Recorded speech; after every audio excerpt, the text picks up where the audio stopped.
So আজকে আমরা future simple টেন্সে ডাব্লিউএইচ শর্ট ইন্টারোগেটিভ অ্যাফার্মেটিভটা শিখতে যাচ্ছি।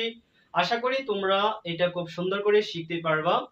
তো এটা শেখার আগে তোমাদের একটা সূত্র শেখা দরকার।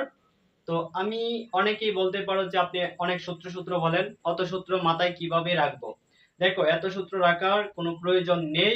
তুমি এক কাজ করো, ফিউচার সিম্পল টেন্সের যে একটা সূত্র আছে অ্যাফার্মেটিভ, সেই সূত্রটা তুমি মুখস্থ করে নাও। আশা করি সেই সূত্রটা তুমি জানো।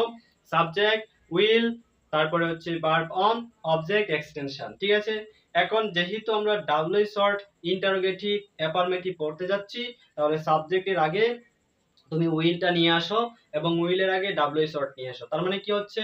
ডাব্লিউ শর্ট, উইল, তারপর হচ্ছে subject, verb on, object, extension. আশা করি বুঝতে পারছো।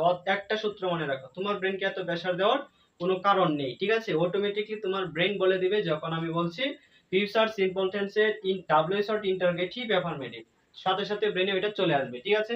হয়তো একদিনে সম্ভব না, 2-3 দিন প্র্যাকটিস করলে অটোমেটিকলি হয়ে যাবে। ঠিক আছে? তোমাদের বোঝার সুবিধার্থে এইটা একদম তোমাকে পান্তাভাত বানিয়ে দিচ্ছি। দেখো, এখানে একটা ডায়াগ্রাম দেখতেছো, আলোর কারণে হয়তো দেখা যাচ্ছে না। এখানে উইল লেখা আছে, আমি লিখে দিচ্ছি। দেখো, এখানে আমি ডাব্লিউ শর্ট লিখেছি, এখানে সাবজেক্ট লিখেছি, ভার্ব লিখেছি, অবজেক্ট লিখেছি। এখন তোমাদের প্রশ্ন হতে পারে যে এগুলা ভার্ব ছাড়া কি আর ভার্ব নেই? অবশ্যই আছে, হাজার হাজার লক্ষ লক্ষ ভার্ব আছে। তারপর হচ্ছে অবজেক্ট হাজার হাজার লক্ষ লক্ষ আছে। এত শিকার কেউ পারেও না, কেউ পারবেও না। ঠিক আছে? তুমি সবাই পারে, আবার সবাই পারবে। তো এইখানে সকল ভার্ব, মানে আমি এখানে যদি তোমাকে 5টা ভার্ব এবং 3টা অবজেক্টকে যদি বোঝাইতে পারি, তুমি যদি বুঝতে পারো, তুমি তুমি নিজের উপর বিশ্বাস রাখো এবং আমার উপর বিশ্বাস রাখো, বাদ বাকি সেন্টেন্স গুলা তুমি নিজে থেকে এই টেন্সের উপরে সেন্টেন্স মেকিং করতে পারবা। ঠিক আছে? আমি তোমাকে 200% গ্যারান্টি দিতে পারি। এখন দেখো আমরা এটা কিভাবে করব। যেহেতু ডাব্লিউএস ওয়ার্ড পড়ছি, সুতরাং আমার সেন্সে বলতে হবে। মানে এগুলা কিন্তু তোমার যে একটা সেন্সে বলতে হবে। সকল ডাব্লিউএস ওয়ার্ডের সাথে একটা বলে দিলাম, ধুম করে হয়ে গেল, গ্রামাটিক্যালি হবে, কিন্তু ওইটার যে মানেটা হবে না। ঠিক আছে? যেমন কথার কথা, what will I go to market, মানে আমি কি বাজারে যাব, আমি কি বাজারে যাব, এটা হয়? এটা ভালো শোনা যায়? শোনা যায় না।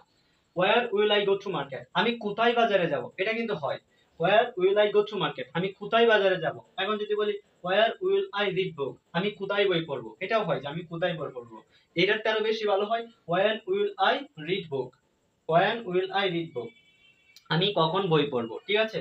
তারপর দেখো, how will I read book, আমি কিভাবে বই পড়বো। এইগুলা দ্বারা সেন্টেন্সের মানেটা ভালো শোনা যায়।